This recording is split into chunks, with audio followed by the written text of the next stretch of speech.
Merci beaucoup.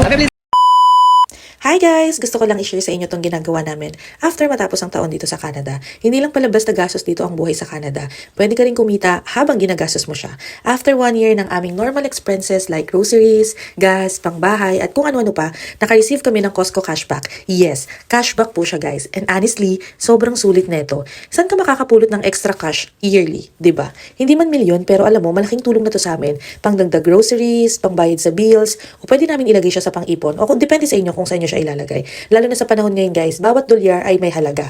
Ang maganda dito guys, hindi ka gumagastos ng extra. Pero, bumibili ka lang ng kailangan mo. Tapos, ibabalik siya sa'yo. 'Di ba? Kaya sa mga kapwa ko kababayan dyan na gustong maging wise sa pera, super recommended ko talaga ang Costco Cashback. Small decision every day or today, may balik after a year. Imagine, ibabalik din sa'yo yung mga ginastos mo.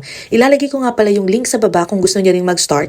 Promise, super worth it siya. Minsan talaga hindi mo mapapansin yung blessings na dumadaan sa'yo. Pero 'di ba, kahit simpleng cashback lang to guys, ang laking tulong. $372 is napakalaki nito. Pwedeng-pwede nating gamitin kahit saan. Sabi nga nila, sometimes it's not about how much you earn. It's about how smart you spend. Yun lang. Bye-bye.